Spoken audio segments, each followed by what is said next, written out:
प्यारे बच्चों, मैं राजकुमार यादव ऑनलाइन कक्षा के माध्यम से आपका स्वागत करता हूं। आज हम सब अपने हिंदी विषय के इस पाठ्यक्रम के अंतर्गत हिंदी पद्य खंड में संकलित शमशेर बहादुर सिंह द्वारा रचित उनकी जो उषा शीर्षक कविता आपके पाठ्यक्रम में संकलित की गई है, उसका आज अध्ययन और अध्यापन करेंगे। बच्चों, अध्ययन और अध्यापन से पूर्व पिछले वीडियो में हमने कवि शमशेर बहादुर सिंह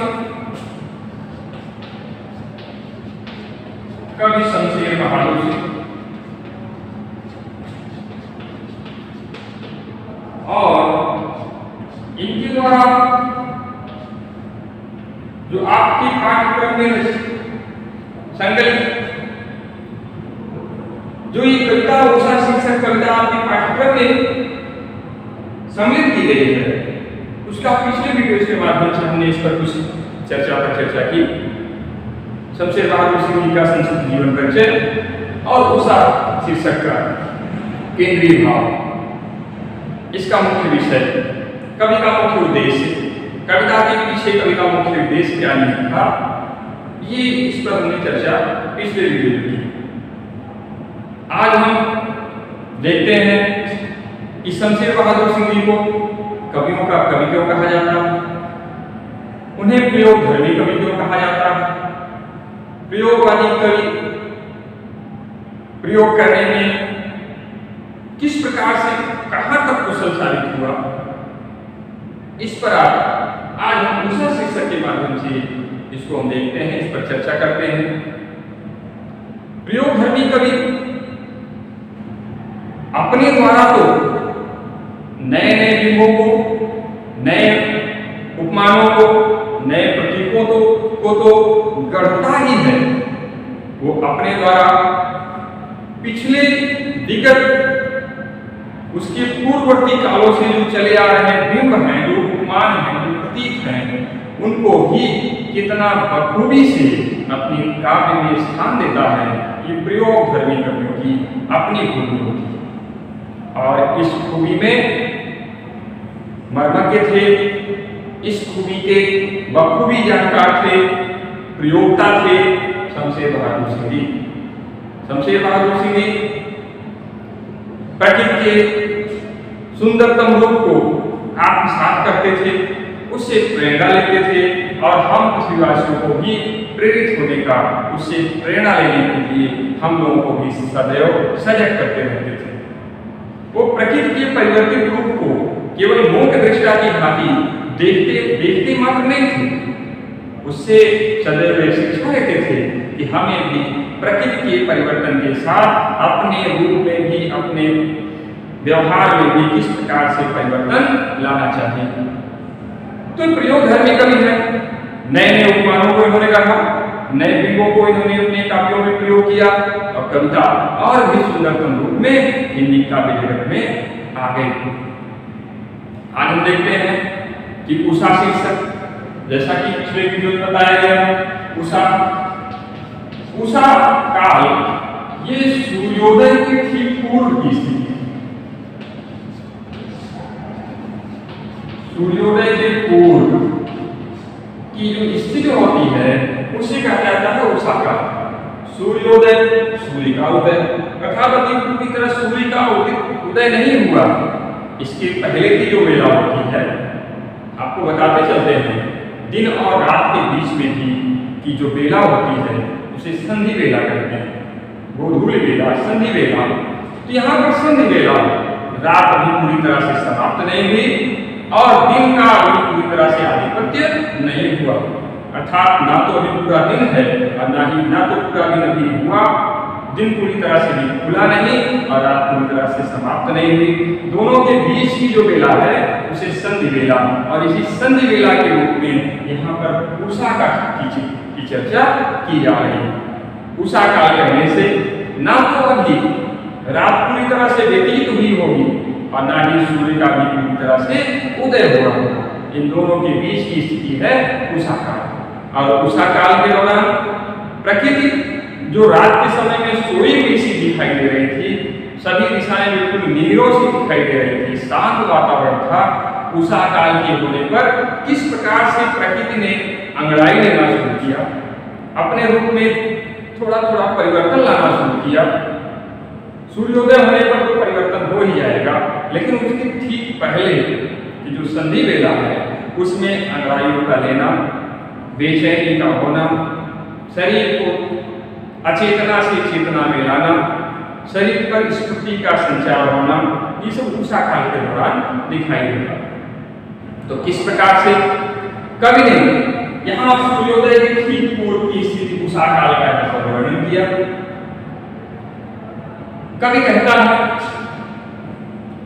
कि प्रकृति परिवर्तनशील है, परिवर्तन होना प्रकृति का स्वाभाविक गुण है। प्रकृति एक जगह ठहर नहीं सकती, प्रकृति चंचलायमान है, प्रकृति चंचल है, प्रकृति का स्वभाव ही परिवर्तन है, अर्थात परिवर्तन प्रकृति का स्वभाव होता है।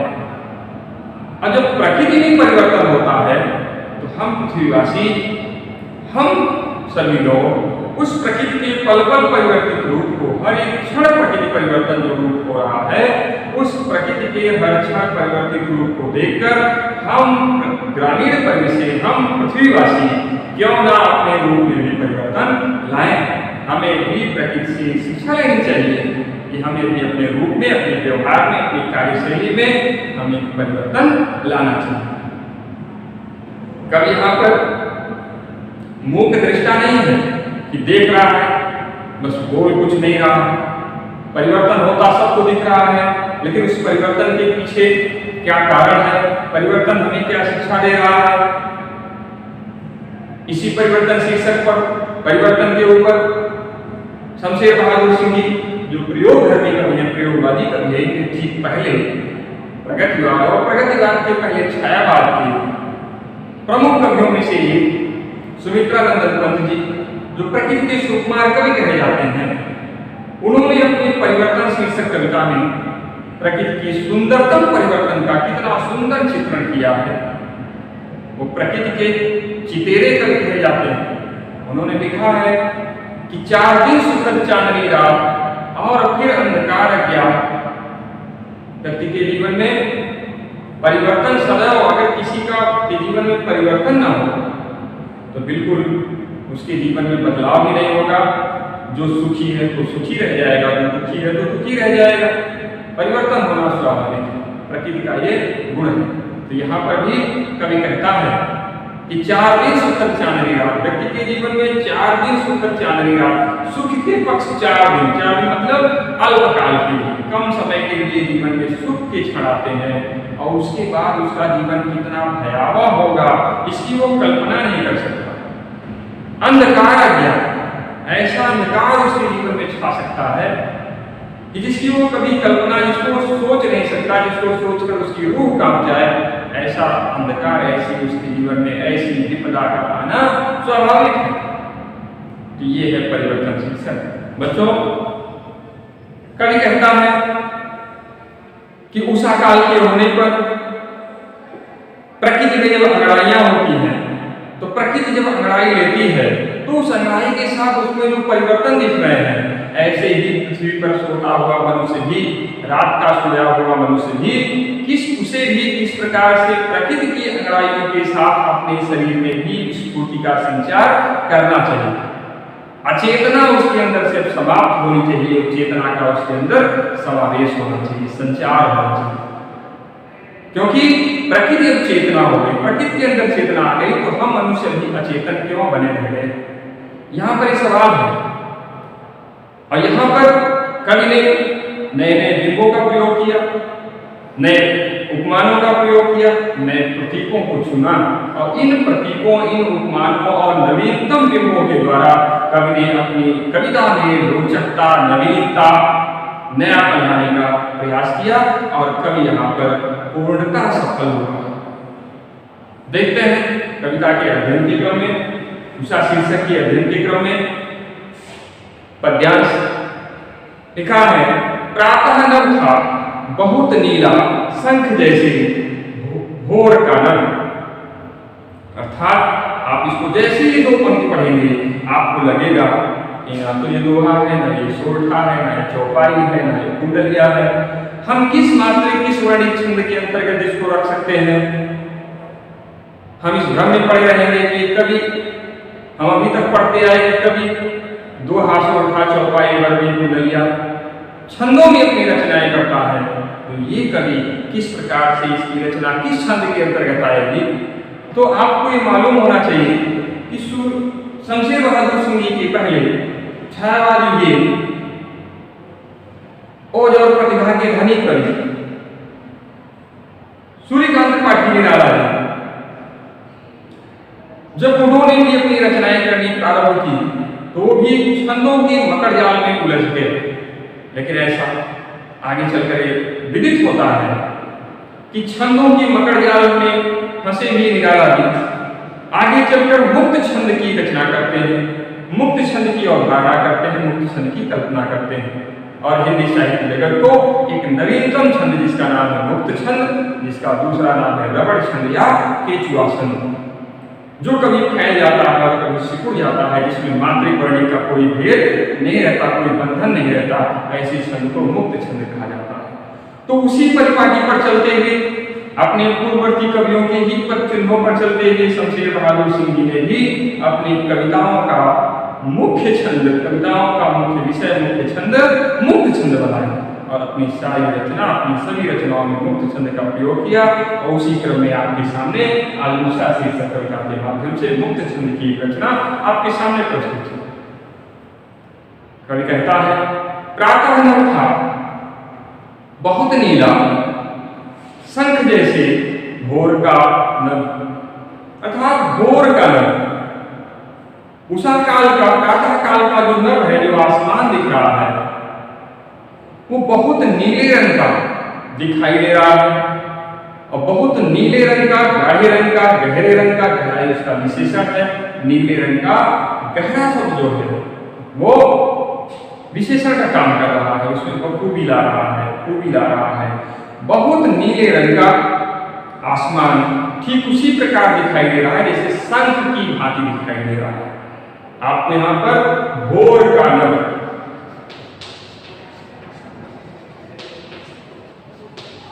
भोर का नभ, इस पंक्ति में आपको उत्प्रेक्षा लगता है। साथ ही साथ आप काव्यगत सौंदर्य जो भी आपको तत्व दिखाई देंगे उन पर आप इंगित करते चलेंगे। आपकी जो प्रथम पंक्ति प्रारंभ होती है कि प्रातः नभ था बहुत नीला शंख जैसे भोर का नभ, उत्प्रेक्षा अलंकार भोर का नभ। कवि कहता है, राख से लिपा हुआ चौका अभी गीला पड़ा है। अभी गीला पड़ा को कोष्ठक के अंतर्गत रखा गया है ताकि आप कोष्ठक के अंतर्गत विशेष बातों को रखा गया है। क्यों? क्योंकि कवि कहता है अभी गीला पड़ा है, राख का लिपा हुआ चौका। यहाँ पर कवि ने किस प्रकार से प्रकृति के सुंदरतम परिवर्तित रूप को ग्रामीण संस्कृति के परिवेश से जोड़ने का काम किया है। ऐसे उपमानों का प्रयोग किया है जो नव्य है, नवीन है, नूतन है। कवि कहता है कि रात के व्यतीत हो जाने पर जिस तरह से रसोई का वर्णन कर रहा है कवि, महिलाओं की रसोई, जिस प्रकार से माताएं, महिलाएं अपने रसोई में भोजन पकाने के बाद रात में भोजन पकाती हैं, उसके पश्चात रसोई को यूं ही ऐसे ही छोड़ देती हैं।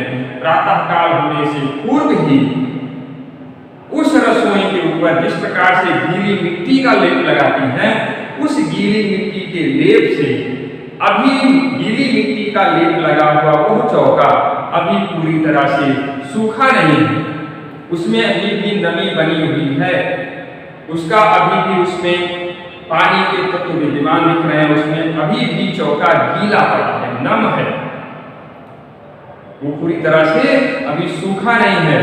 ठीक वैसे ही आसमान में क्या गति हो रही है कि कि अभी रात पूरी तरह से व्यतीत नहीं हुई है और भगवान भास्कर का पूरी तरह से उदय नहीं हुआ। तो जब रात नहीं व्यतीत हुई, पूरी तरह से रात व्यतीत नहीं हुई, ठीक वैसे ही जैसे कि चूल्हा अभी वो पूरी तरह से साफ नहीं हुआ था और रात व्यतीत नहीं हुई है, और जब रात नहीं व्यतीत हुई तो रात की जो नमी है वो अभी पूरी तरह से महसूस की जा सकती है, क्योंकि जब भगवान भास्कर का उदय होगा तो जो नमी है, जो उसकी शीतलता, जो उसकी ठंडक है, वो अपने आप दूर हो जाएगी। लेकिन अभी भगवान भास्कर का उदय नहीं हुआ और इस प्रकार से अभी रात व्यतीत नहीं हुई, पूरी तरह से रात अभी समाप्त नहीं हुई, तो रात की जो नमी है वो अभी भी पूरे प्रकृति में दिखाई दे रही है। ठीक वैसे ही जैसे माताओं के द्वारा अभी अभी जिस चूल्हे के ऊपर मिट्टी का लेप लगाया गया हो, वह मिट्टी का लेप अभी भी गीला पड़ा सा दिखाई दे रहा है,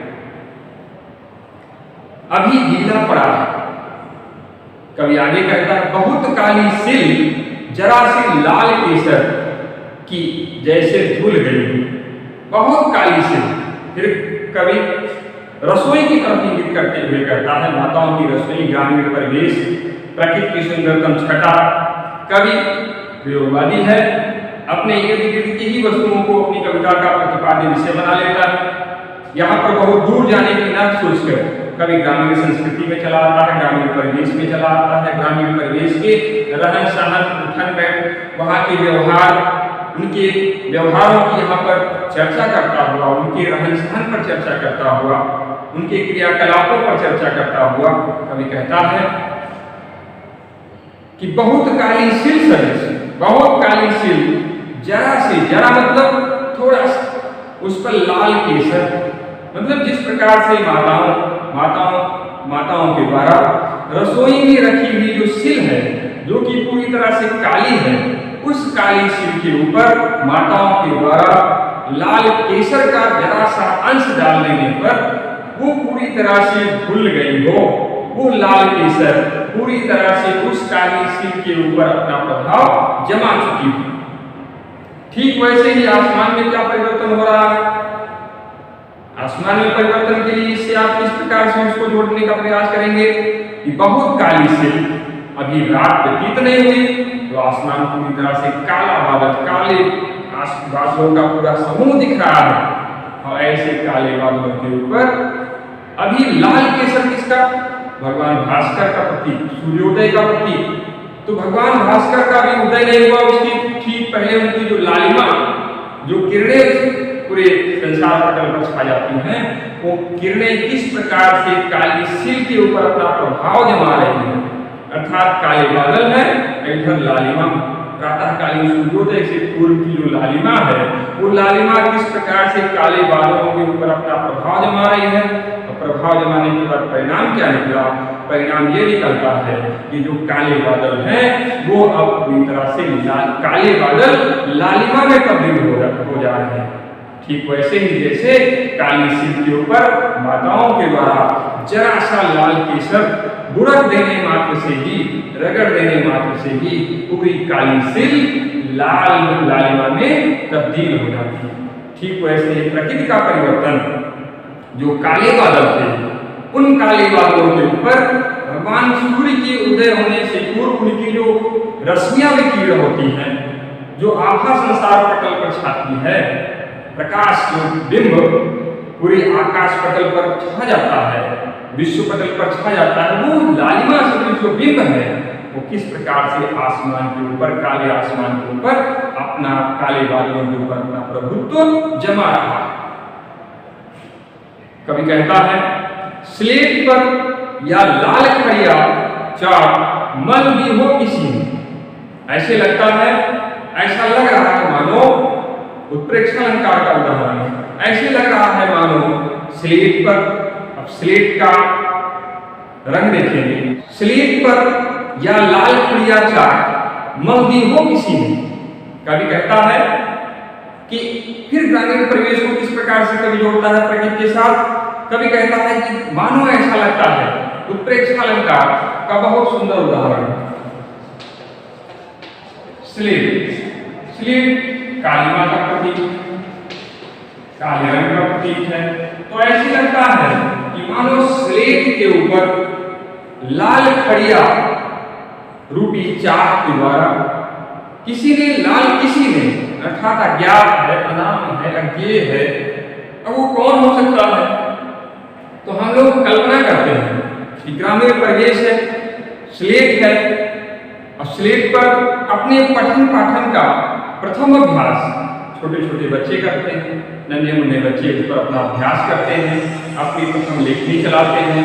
तो कभी यहाँ पर छोटे छोटे बच्चों के, नन्हे मुन्ने बच्चों के छोटे छोटे हाथों का वर्णन करता हुआ तो कहता है कि नन्हे मुन्ने बच्चे अपने छोटे छोटे हाथों के द्वारा जिस प्रकार से स्लेट के ऊपर, स्लेट जो काले रंग का स्लेट है, ऐसे कालीमा सदृश स्लेट के ऊपर लाल खड़िया, सफेद खड़िया नहीं का, लाल खड़िया, क्योंकि उसको लालिमा से जोड़ना है। किसकी लालिमा? भगवान भास्कर के आने से पूर्व विश्व पटल पर छाने वाली जो लालिमा, उस लालिमा से, उस अंधकार के ऊपर उस लालिमा का प्रभुत्व दिखाना है। यहाँ पर कवि कहता है कि स्लेट के ऊपर छोटे छोटे बच्चों के, नन्हे नन्हे बच्चों के जो छोटे छोटे हाथ, ऐसे हाथों के द्वारा हाथों में लाल खड़िया दिया हुआ उस स्लेट के ऊपर मानो रंग दिया गया हो, रंग भरा जा रहा हो, उस पर अपनी लेखनी चलाई जा रही हो, मल दी हो किसी ने, पूरी तरह से रंग रोगन कर देना, उस पूरे स्लेट को अपनी लाल खड़िया के द्वारा पूरी तरह से रंग देना। ठीक वैसे ही भगवान भास्कर की जो लालिमा है वो पूरे काले बादलों के ऊपर छा जाती है, कहीं पर भी बादलों का कोई एक अंश भी उससे अछूता नहीं रह जाता, जहाँ पर लालिमा ना छा गई हो। ऐसे ही बच्चों के द्वारा उस स्लेट का एक भी अंश नहीं बचा हुआ है, जहाँ पर उसने अपने लाल चाक की खड़िया से उसको रंग न दिया गया। कितना सुंदर था मेरे यहाँ पर कवि प्रतीक का और ग्रामीण संस्कृति का किया। आगे की पंक्तियों में नीला जल, नील जल में या किसी की गौर झिलमिल दे, नील जल आसमान, नीला जल आसमान का रंग नीला है। यहाँ पर कवि कल्पना करता है, एक युवती की कल्पना करता है, और युवती कौन? उषा रूपी युवती। मानो ऐसा लगता है कि एक युवती है और युवती उषा रूपी नवयुवती। नीले जल में, नीला आकाश है तो नीले जल में एक नवयुवती जो गौरवानी है, गौरवर्ण वाली है, सुंदरतम रूप वाली है, स्वच्छ रूप वाली है, ऐसी धवल कांति गौरवर्ण वाली युवती अपनी झिलमिल देह के द्वारा, अर्थात अपने रूप का प्रदर्शन करने वाली, अपने रूप से संसार को अपनी तरफ आकृष्ट करने वाली, सबका ध्यान अपनी तरफ खींच लेने वाली ऐसी नवयुवती सदृश उषा गौरवर्ण वाली अपने झिलमिल आकर्षणों के द्वारा, ऐसे गौरवर्ण वाले शरीर वाली युवती पूरे संसार को अपनी तरफ आकृष्ट कर लेने की सामर्थ्य रखने वाली ऐसी उषा रूपी नवयुवती मानो हिलती हुई सी प्रतीत हो रही है। उत्प्रेक्ष अलंकार का सुंदरतम उदाहरण पूरी पंक्ति में। नील जल में या किसी की गौर झिलमिल दे, जैसे हिल रही हो, पूरी पंक्ति उत्प्रेक्ष अलंकार का सुंदरतम उदाहरण। और के बाद डर का प्रयोग कर दिया, और इसके बाद यहाँ पर यह समझ में आता है कि इसके ऊपर जो भी पंक्तियां भी की गई वो एक कवि की एक कल्पना, एक सोच है, क्योंकि वो एक निद्रावस्था है। मतलब अभी वो सोच रहा है, जिस प्रकार से संसार के लोग निद्रावस्था में, स्वप्न में गोते लगाते रहते हैं, लेकिन जब आंखें खोलते हैं उनको सजीवता का दर्शन होता है, उन्हें सच्चाई का दर्शन होता है। तो यहाँ पर भी और जादू टूटता है। जादू किसका? उषा रूपी नवयुवती। जो भी तो उषा रूपी नवयुवती की परिकल्पना की गई, उषा रूपी नवयुवती की जो कवि ने कल्पना की, उसका जादू मतलब तिलिस्म। ये जादू क्या होता है? समाप्त होता है। जादू बहुत अधिक समय के लिए नहीं होता, क्षणिक होता है, नश्वर होता है, क्षणभंगुर होता है। कभी न कभी इसका समापन होना ही है। सच्चाई सामने आनी है। तो यहाँ पर कवि कहता है कि जो जादू अभी तक फैला रखा था वो जादू टूट जाता है। क्यों टूटता है? क्योंकि अब इस उषा को अब सूर्योदय हो रहा है।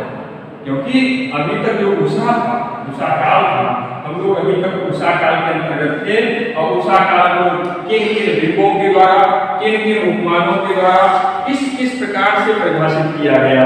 तो यहाँ पर जो उषा रूपी नवयुवती का अभी तक जो जादू छाया हुआ था वो पूरी तरह से टूट जाता है और टूटने के क्रम में कवि को ये पूरी तरह से परिभाषित होता है कि जादू के टूटने पर सूर्योदय हो रहा है।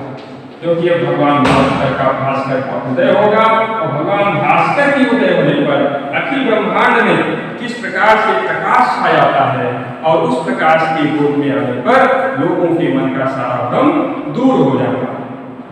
तो यहाँ पर कवि ने जिस प्रकार से कवि ने यहाँ पर जादू टूटने की बात की है, उसी प्रकार से आप देखेंगे कि रीत काल के कवि देव ने भी अपनी रचना में ऐसे ही एक जादू की कल्पना की और जादू के टूटने के बाद वो किस प्रकार से उसका वर्णन करते हैं कि जादू के टूटने के बाद व्यक्ति की क्या दशा हुई। कवि कहता है, कवि देव कहते हैं कि चाहत उठ्यो उठ गई सो निगोड़ी, सोए गए भाग मेरे जानिवा जगन में, आंख खोल देखी तो न घन है न घन श्याम, वही छाई बूंदे मेरे आंसू है हृदय में। कवि कहता है कि एक भक्त अपने प्रभु में इतना लीन हो गया, निद्रावस्था में अपने प्रभु का स्वप्न देखते देखते प्रभु में लीन हो गया और प्रभु में लीन होने पर, प्रभुमय भक्तमय हो जाने पर, पूरी तरह से भगवान की गोद में प्रविष्ट हो जाने पर वो सोचता है कि मेरा जीवन धन्य हो गया। लेकिन जब सच्चाई का दर्शन होता है, जब उसकी नींद टूटती है, उसको अपने भाग्य पर गुमान होता है कि मैं तो बड़ा भाग्यशाली हूँ, भगवान की शरण मुझे मिल गई, लेकिन उसका भाग्य ही उठा हुआ था। जब वो जगता है, उसकी नींद टूटती है तो देखता है न घन है न घनश्याम, कोई नहीं, न वो बादल है न घनश्याम है, कोई नहीं है। वही छाई बूंदे मेरे आंसू, वही आंसू है गगन में। मतलब वही आंसू जो मिलन के आंसू थे, सुख के आंसू थे, वही प्रभु से मिलन का जो आंसू थे, वही आंखों पर छाए हुए से दिखाई देते। तो इस प्रकार से आप देखेंगे किस प्रकार से कविदेव और यहाँ पर शमशेर बहादुर सिंह के द्वारा रचित जो कविता है उषा, इसका भाव सामने बन जाएगा। आप देखेंगे भोर काल उत्प्रेक्षा अलंकार का सुंदरतम उदाहरण। आगे की पंक्तियों में हम अलंकारों के क्रम में चल रहे हैं, काव्यगत सौंदर्य देखते हैं। बहुत काली सिर जरा, इस पंक्ति में उपमा अलंकार का कवि ने प्रयोग किया। स्लेट पर या लाल खड़िया, इसमें उत्प्रेक्षा अलंकार का कवि ने प्रयोग किया।